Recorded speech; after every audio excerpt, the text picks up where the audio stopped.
bab ini berbicara tentang bersikap lemah lembut, kasih sayang, perhatian kepada anak-anak yatim, orang-orang miskin, orang-orang yang lemah, yang dianggap lemah.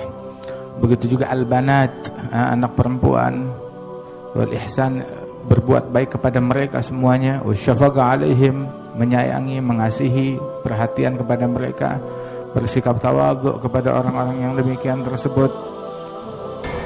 Ini dianjurkan oleh Rasulullah sallallahu alaihi wasallam, wa fujjanahaka lil mu'minin, diperintahkan untuk merendah kepada kaum mukminin, untuk memuliakan mereka. Sifatnya kaum mukminin orang-orang yang mencintai Allah dan dicintai oleh Allah Subhanahu wa taala, adzillatin 'alal mu'minin 'izzatin 'alal kafirin. Itu terhadap kaum mukminin mereka merendah sesama mukminin, tetapi terhadap orang-orang kafir mereka agung, mulia, karisma, wibawa. Bukan malah sebaliknya, merendah kepada orang-orang kafir begitu. Adapun terhadap mukminin begitu mereka malah menyombongkan diri, takabur. Ini diajarkan kita untuk menyayangi dan peduli kepada fuqara wal masakin, anak-anak yatim. Sampai dibilang kalau ente lihat anak yatim, apa tips untuk mencintai anak yatim? Tipsnya adalah ketika ente lihat anak yatim, ingat yatim yang paling mulia sedunia, sealam semesta, Nabi Muhammad sallallahu alaihi wasallam. Karena Nabi lahir dalam keadaan yatim, maka semua anak yatim dimuliakan. Semua anak yatim dimuliakan karena kita mengingat yatimnya Rasulullah sallallahu alaihi wasallam. Kemudian juga diajarkan kita nih untuk peduli kepada fakir miskin.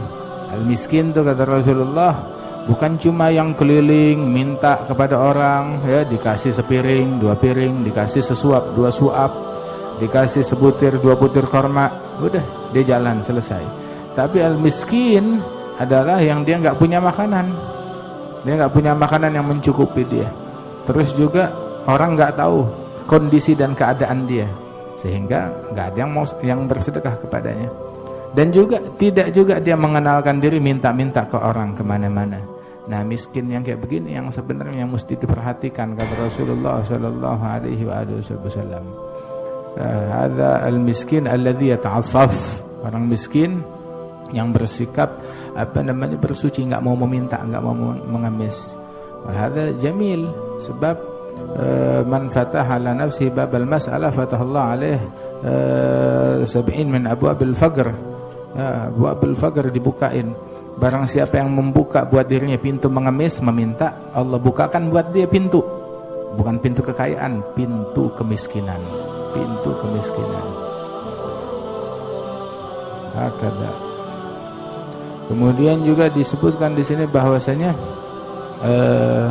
al-banat, orang dulu tuh kalau dikasih anak perempuan, wah nyusahin. Bahwa zaman jahiliyah, di zaman jahiliyah ya, orang perempuan tuh nggak ada harganya, dihinakan, direndahkan, udah kayak barang dagangan. Hatta kalau punya anak perempuan, wah gitu nyusahin, nggak menyenangkan, nggak suka.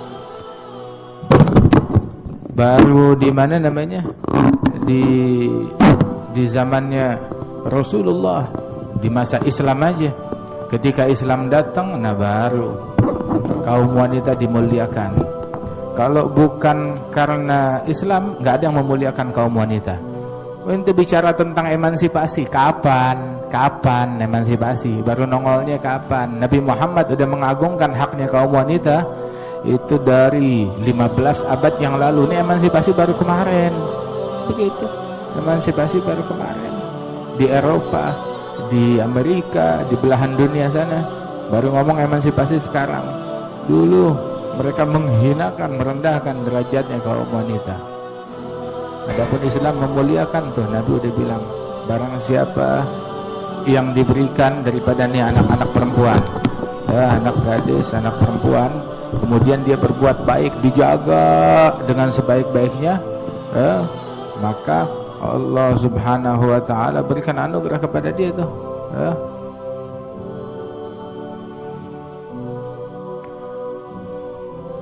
Allah Subhanahu wa ta'ala memberikan anugerah kepada dia itu berupa kedekatan dengan Nabi Muhammad. Man ala jariyatan hatta tablugha jaa yaumil qiyamah ana wa hu. Oh, ana wa huwa, yani asyar bi isba'i. Gitu, dia diberikan 2 anak gadis sampai dijaga, diurusin sampai balik, sampai besar. Hari kiamat besok bareng bersama dengan saya, beriringan bersama Rasulullah sallallahu alaihi wasallam. Kita nggak hargain haknya kaum wanita sampai dibilang al-jannah di mana surga? Di bawah telapak kaki perempuan, di bawah kakinya perempuan, yakni di bawah kakinya ibu. Diajarkan demikian. Khairukum li ahli. Jadi orang yang berbicara tentang hukukil mar'ah, haknya kaum perempuan kapan? Mereka baru ngomong tuh kapan? Kata diajarkan oleh Rasul sallallahu alaihi wasallam. Bukan emansipasi haknya kaum wanita di dalam berebut dunia, di dalam berdesak-desakan dengan orang laki. Nah, itu tidak dilakukan karena untuk memuliakan kaum wanita. Kaum wanita kita suruh jadi kuli, suruh jadi tukang, kan persamaan hak, emansipasi. Ayo, bismillah. Itu namanya bukan persamaan hak. Bukan seperti itu. Begitu juga, dalam rangka emansipasi, jangan orang laki aja yang ngimamin perempuan, perempuan ngimamin laki-laki. Nggak bisa seperti itu. Besok-besok dalam rangka emansipasi, yang datang bulan jangan perempuan aja, laki-laki juga datang bulan. Yang bunting jangan perempuan aja, orang laki juga bunting. Atau emansipasi kayak begitu. Itu bukan emansipasi, emansimpanse itu yang kayak begitu. Jadi ya, alhasil kita disuruh perhatian kepada mereka ini. Itu Rasulullah SAW bilang bahwasanya ada 2 orang yang harus diperhatikan, yang menelantarkan mereka maka berdosa, al-yatim wal mar'ah, anak yatim dan kaum wanita, sabda Rasulullah SAW. Dan juga orang-orang lemah lainnya yang dianggap lemah, hal tunsarun turzagun bi du'afaikum, kalian ditolong, diberikan rezeki berkatnya orang-orang du'afa yang dianggap lemah. Kemenangan tuh dari mereka dengan berkat perhatian kepada mereka. Ketika menelantarkan mereka, nah di situ datang kekalahan. Di situ datang kekalahan. Du'afa baik dari segi ekonomi ataupun juga al-auliya wassalihin yang dianggap lemah. Nah mereka itu adalah dengan penyebab bihim yadfa'ullahul balaya wa yakshifur razaya wa yusdi kulla khair wa ni'mati laulahumu bainal anam wa dukdikat jibalun wa ardun irtikabil khafiyati.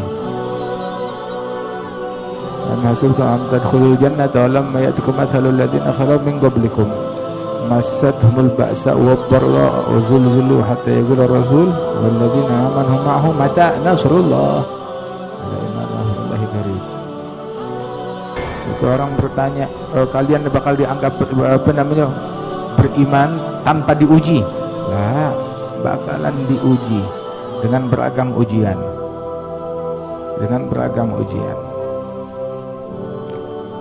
Mudah-mudahan Allah Ta'ala selamatkan kita.